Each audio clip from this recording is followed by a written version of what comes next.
Okay, ಮುದ್ದು ವಿದ್ಯಾರ್ಥಿಗಳೇ, ಇವತ್ತು ನಾವು ದಶಮಾಂಶಗಳ ಗುಣಾಕಾರ ಅಂದ್ರೆ ಬಿಂದು ಇರುವಂಥ ಸಂಖ್ಯೆಗಳ ಜೊತೆಗೆ ಯಾವ ರೀತಿ ಗುಣಾಕಾರ ಮಾಡೋದು ಆ ಥರ ಬೇರೆ ಬೇರೆ ಲೆಕ್ಕಗಳು ಬರ್ತಾವೆ. ಇವತ್ತು ನಾವು ಕೆಲವು ಲೆಕ್ಕಗಳನ್ನು ನೋಡೋಣ. ಈಗ ಒಂದ ಬದಿಗೆ 6.42 ಗುಣಿಸು 8 ಅಂದ್ರೆ ಈ ಸೈಡ್ ಅಷ್ಟೇ ಬಿಂದು ಅದ, ಈ ಕಡೆ 8 ಸೈಡ್ ಬಿಂದು ಇಲ್ಲ.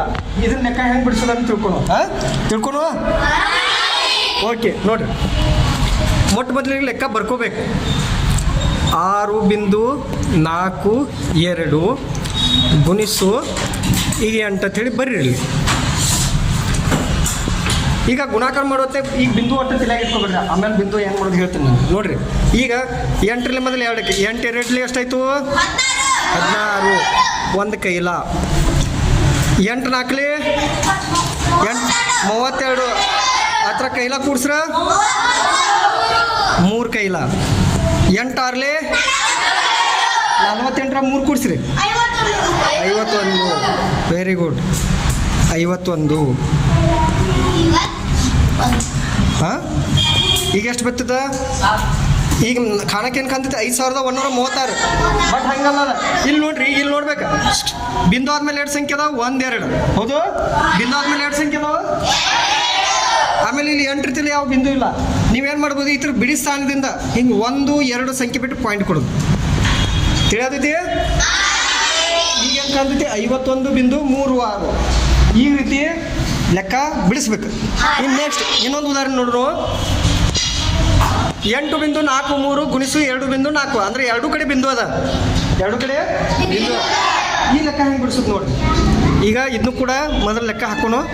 8.43 ಗುಣಿಸು 2 ಗುಣಿಸು 2.4 ಹಿಂಗಿರ್ಲಿ. ಹಾಂ, ಬಿಡಿಸೋಣ. ಮೊದಲ 4ರಲ್ಲಿ ಇದು ಗುಣಾಕಾರ ಮಾಡೋದು. 3ಕ್ಕೆ 4 3ಲೆ 12, 2 1 ಕೈಲ 4 4ಲೆ 16ರಾಗ 1 ಕೂಡ್ಸ್ರ 1 ಕೈಲ 4 8ಲೆ 4 8 32, 8 4 32, 4 8 32, 32ರಾಗ 1 ಕೂಡ್ಸ್ರ 33. ಇದ 4ರಲ್ಲಿ ಇವಕ್ಕೆ 3 ಗುಣಾಕಾರ ಆಯ್ತು. 4ರಲ್ಲಿ ಇನ್ನು 2ರಲ್ಲಿ ಮಾಡೋಣ. 2 3ಲೆ 6, 2 4ಲೆ 2 4ಲೆ 8, 2 8ಲೆ 16, 6 1. ಇನ್ನು ಇದನ್ನು ಕೂಡ್ಸುನು. ಇಲ್ಲಿ ಪ್ಲಸ್ ಇನ್ನೇ ಬರೋನು ನೋಡಿರಿ. 2ರ ಕೆಳಗೆ ಏನಿಲ್ಲ, ಇಲ್ಲಿ 2 ಬರೀರಿ.